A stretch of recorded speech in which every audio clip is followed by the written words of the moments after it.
अस्सलाम वालेकुम पाकिस्तानियों, मैं हूं प्रोग्राम ट्रेल 5 का मेज़बान फ़र्रुख नवाज़ भट्टी।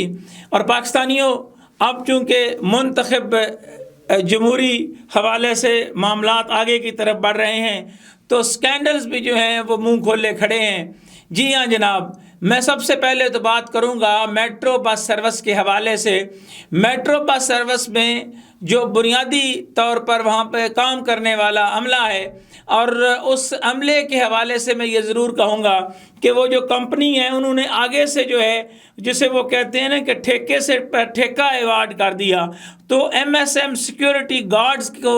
जो है उन्होंने ये ठेका लिया सिक्योरिटी गार्ड्स के हवाले से। और जो हुकूमत वक्त ने 25,000 रुपये जो है वो तनख्वाह मुकर्रर की है, उसके मुताबिक भी उनको रकम नहीं दी जा रही। यानी 20,000 रुपये तक जो है वो रकम दी जा रही है, 25,000 रुपये रकम जो है वो अदा ही नहीं की जा रही। ये सूरत हाल कहीं और की नहीं,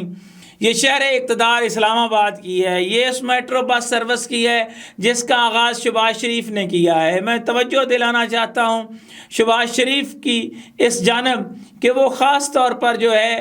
वो इस तरफ जो है वो लाजमी तो तवज्जो दें कि जनाब किस तरह जो है वो एक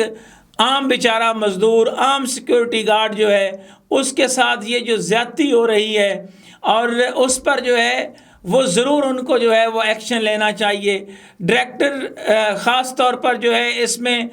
जो बुनियादी ज़िम्मेदारी बनती है, वो ज़िम्मेदारी जो है वो अगर एक तरफ इस कंपनी की है तो दूसरी जानब जो है वो मेट्रो के अंदर बड़े पैमाने पर जो एम्बेज़लमेंट हो रही है, जो ठेके आगे अवार्ड किए गए हैं उसमें भी बड़े पैमाने पर जो है वो घपले सामने आए हैं। करोड़ों रुपए, अगर मजमूई तौर पर कहें तो वो करोड़ों रुपए बनते हैं जिनका स्कैंडल जो है वो मुंह खोले खड़ा है। फ़िलहाल ये एक मिसाल जो है वो मैं आपको के सामने जो है वो बयान कर रहा हूँ। एक स्कैंडल जो है वो मेरे पास आया है जिस पर बुनियादी ज़िम्मेदारी जो है वो बनती थी कि वो इस हवाले से अपना किरदार अदा करें, और किरदार अदा करने की बजाय उल्टा जनाब जो वहाँ के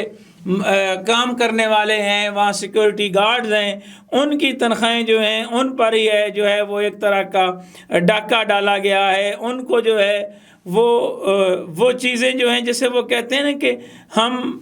कुछ भी नहीं जो है वो बदला, वो कुछ नहीं बदले वाला सीन है। और अब देखना ये है कि हमारे स्पीड वज़ीर आज़म किस तरह अपने ही प्रोजेक्ट के ऊपर होने वाली नाइंसाफ़ियों के हवाले से कोई एक्शन लेते हैं या फिर मामलात इसी तरह चलते रहेंगे। CDA के अंदर क्या हो रहा है, CDA में क्या नई चीज़ें आना शुरू हो गई हैं, कौन CDA के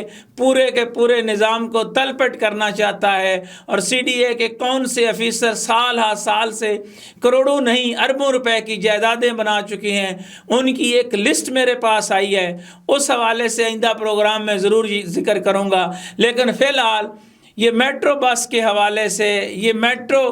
प्रोजेक्ट जो है उस पर एक चुभता हुआ सवालिया निशान है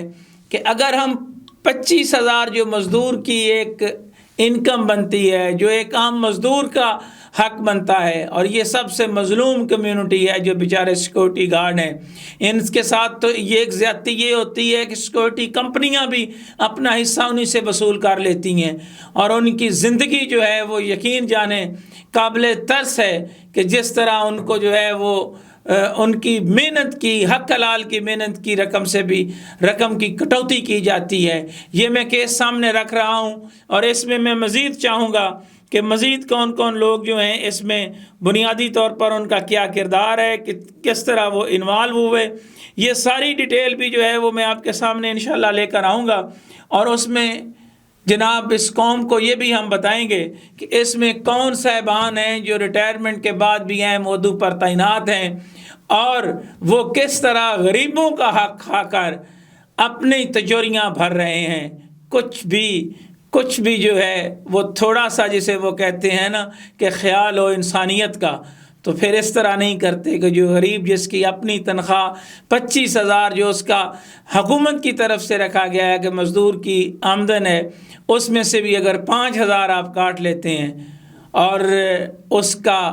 5,000 से शायद आपका तो कुछ ना बने, लेकिन इस महंगाई के दौर में उस बेचारे सिक्योरिटी गार्ड का گھر کا خرچہ چل سکتا ہے۔ یہ زیادتی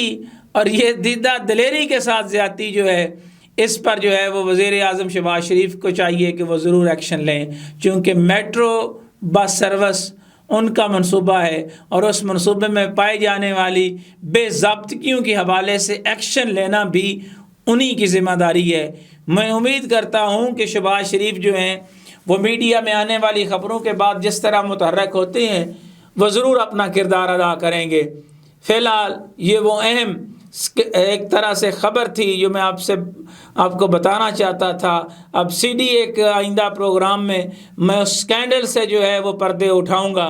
کہ کون کون سے صاحبان سی ڈی اے میں کتنے سالوں سے بیٹھے ہیں، کس نے کتنے ارب روپے کی پراپرٹیز بنائی ہے اور کون سی ڈی اے میں کیا کر رہا ہے، یہ ساری تفصیل آئندہ پروگرام میں انشاءاللہ بیان کروں گا۔ انہی خیالات کے اظہار کے ساتھ پروگرام ٹریل 5 کے میزبان فرخ نواز بھٹی کو اجازت دیجیے۔ اللہ حافظ۔